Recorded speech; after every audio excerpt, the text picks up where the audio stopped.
Hi guys, welcome back to my channel. For today's video, we're going to show some top questions that are used to be asked during an interview for an admins or accounts or that anything that any organizations that uses of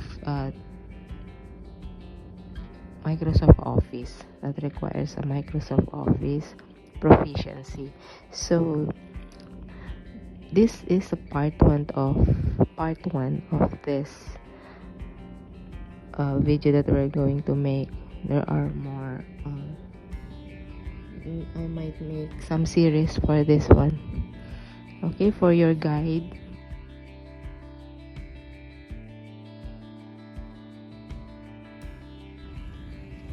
So the first question is, how do you freeze panes in Excel? So, paano daw natin fini-freeze? So, ano ba ang purpose actually ng freeze panes? Freeze panes keep the rows and columns visible while scrolling through a worksheet. Kagaya niyan, yung ini-scroll natin, lahat nawawala pag ini-scroll natin, 'di ba? So, ang trabaho ni freeze panes ay ilalak niya yung rows or yung column na ayaw natin ma-scroll. So, punta lang tayo para magawa natin to. You have to select the view tab and go to freeze panes. Ayan. Makikita natin from view, makikita natin yung freeze panes. So, ayan. If you are looking to freeze the first row of a data set, select the second row or column. So, and then click the freeze panes. A thick gray border indicates this. So, ayan, nakita nyo yung gray, di ba? Ayan, nakikita na natin ngayon. Yung freeze natin is yung code, company name, payment status, vendor status, amount, and price. So, nakikita natin hindi na gumagalaw. Nalock na siya. Ayan, nalock yan. Yang parang pinaka-head natin, pinaka-head ng data natin, 'di ba? So ang napaka-alwan or napaka-inam because it's not moving. Hindi siya magulo tingnan. So ayan naman kung yung column naman, let's say yung column A yung gusto natin i-freeze, tingnan niyo pag in-scroll natin pa right o pa left, gumagalaw siya. So ayan, kung gusto natin i-freeze yung column A, i-highlight lang natin yung second column, yung B. Nagiging gray siya. Okay? So, na-freeze na natin yan. Balik lang tayo sa view. Ayan, nakita natin na hindi na gumagalaw yung column A. Diba? Ganun lang kadali. Next. For our next question, how do you create a hyperlink in Excel? So, how do you create a hyperlink in Excel? Hyperlinks are used to navigate between worksheets and files or websites. So, ito ay magagamit to pag may mga very big data tayong gustong i-attach sa worksheet natin. So, igagawan lang natin siya ng hyperlink. So, to create a hyperlink, the shortcut used is Control-K. Control, pindutin ang Control, then yung K, sabay. Then, yung insert hyperlink ay, na box ay mag-a-appear dyan. Enter the address and the text to display. Ayan, makikita natin yung text to display kung ano yung gusto nating mabasa, anong ilagay natin na hyperlink. So, ayan, dyan sa box na yan, lagay lang natin, let's say, design. Then, i-click lang natin kung anong file na doon, anong file ang i-hyperlink natin. Okay? Ayan, meron, lalabas dyan yung mga folders, mga, let's say, big data na gusto natin i-attach sa ating mga worksheet. Then, i-click lang natin yung okay. And there.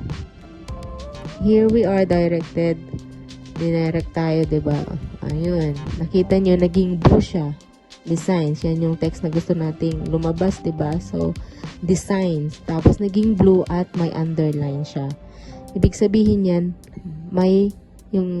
meron ka pang pupuntahan. Iba, ina-navigate ka niya sa ibang lugar. Ganon. So, next, isa pang example is, again, Control K lang tayo. Control K. Then, text to display. Ayan. Tags. Let's say, tags. Then, select natin yung folder. Then, ayan. Naging blue siya ulit. Kasi hyperlink siya. So, pag try mong i-click yan, i-direct ka niya kung nasaan yung file na in-attach mo. Okay? Yan. See? Like that. That's the content of your hyperlink. Okay?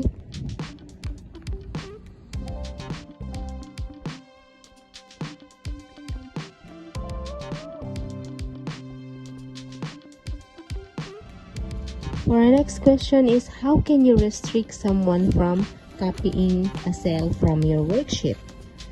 First, you have to choose the data you want to protect. Okay? As you can see, let's say you want the amount like that. Then hit Control Shift F. Control Shift F. That's the shortcut. Control Shift F. Then, from Format Cells tab appears. Go to the Protection tab. The Protection tab. Check Lock and click OK. That one. Okay? Check the lock and OK. Then next, go to the Review tab. Sa taas, Review tab. Yung Review tab tayo, then select Protect Sheet. Punta lang natin yung Review tab. That's it. And Protect Sheet. Nakikita natin yan. Protect Sheet. And select Protect Sheet. Enter the password to protect the sheet. So, yan, nakikita natin yan yung box na yan.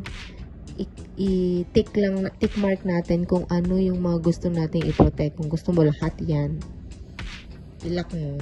Pwede. Piliin mo lang. And be sure to know your password all the time. Don't forget. Okay? Otherwise, even you cannot even access anymore. Okay?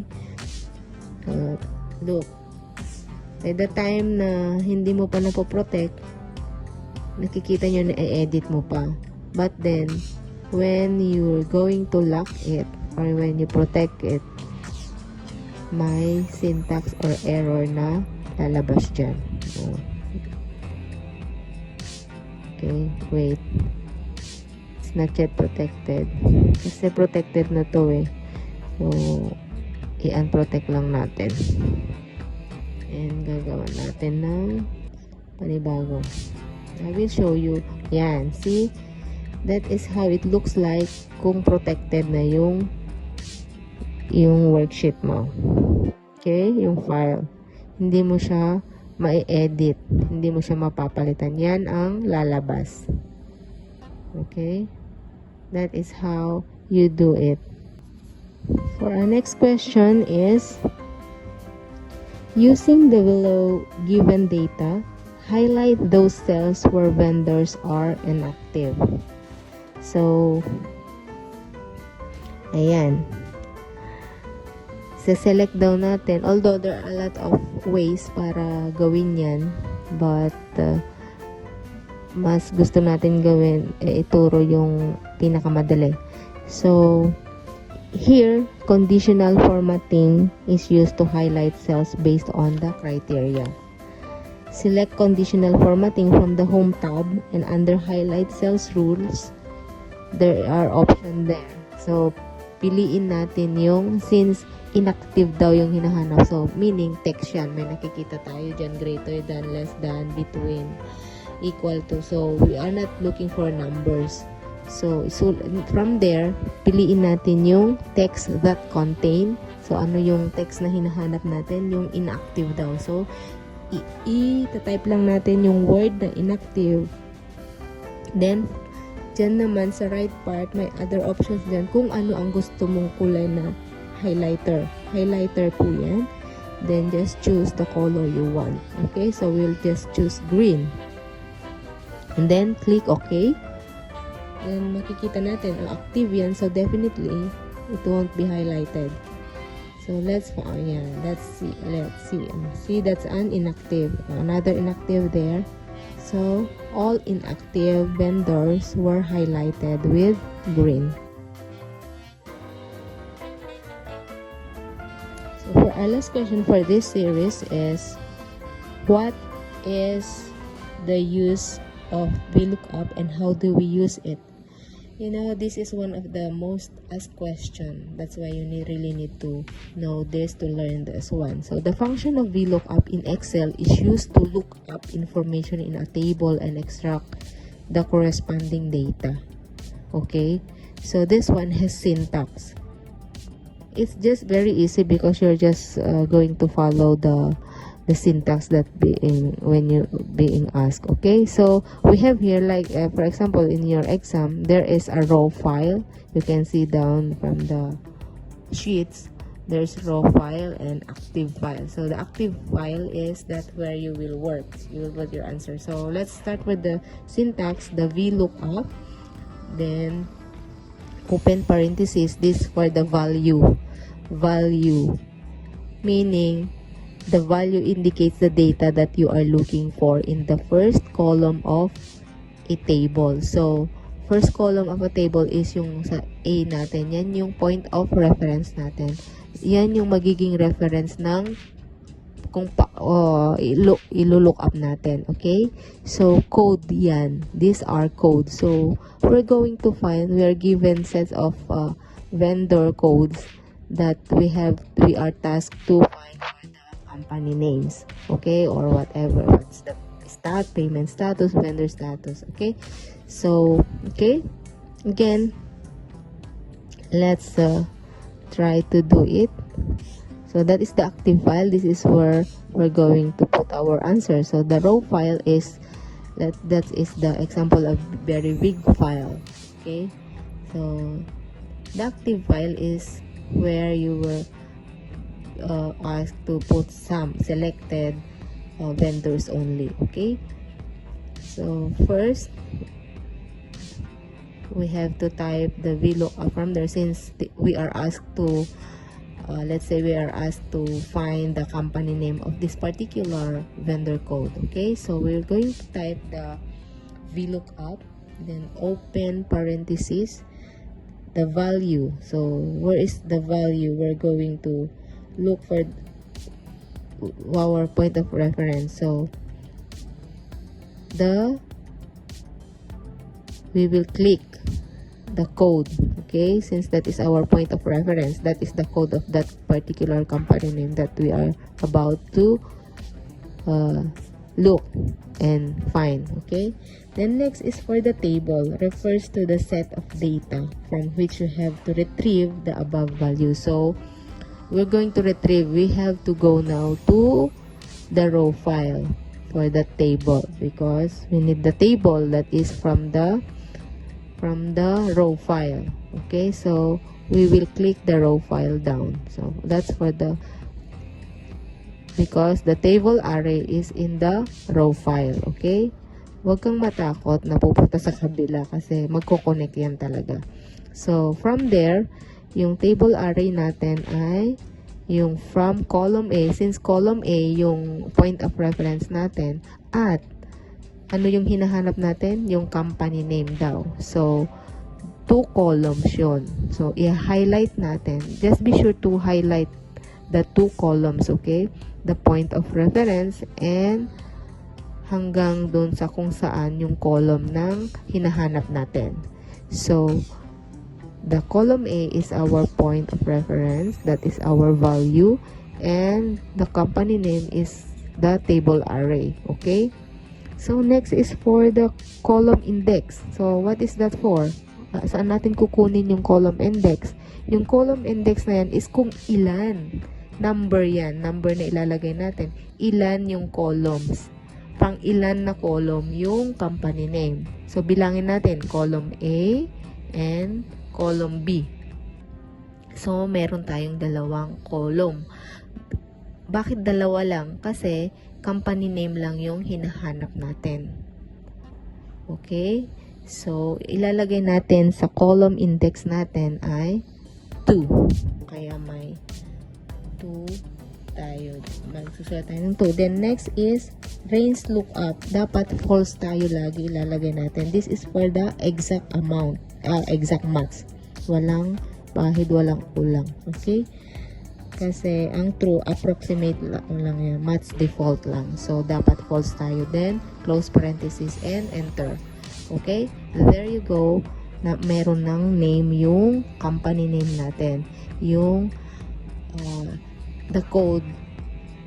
That code is belong to Golf Refreshment PJSC. Okay? So, that is the company name of this particular code.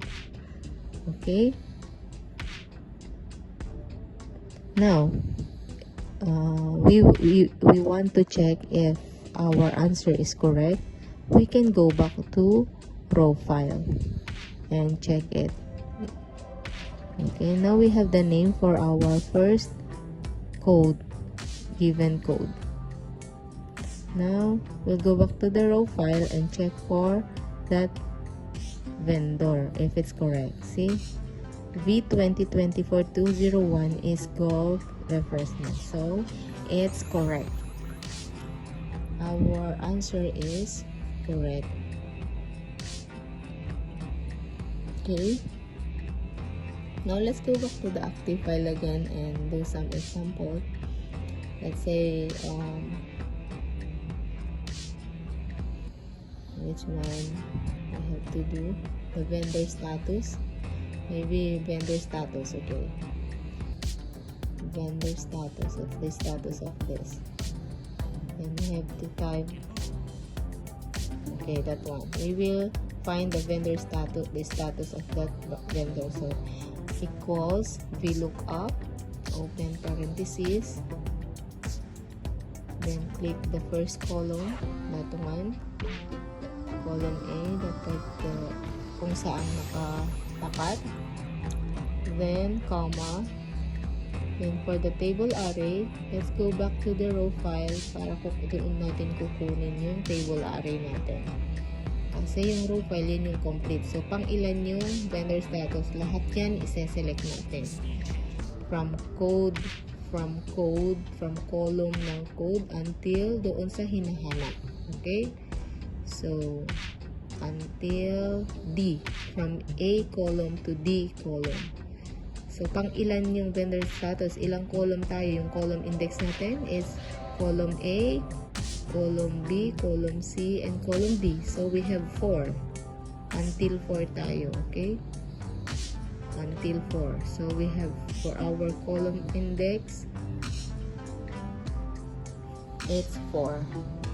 Okay, because pang-apat yung vendor status. So, from code, company name, payment status, and vendor status. That's why there is 4 there. And, comma, and false. Okay?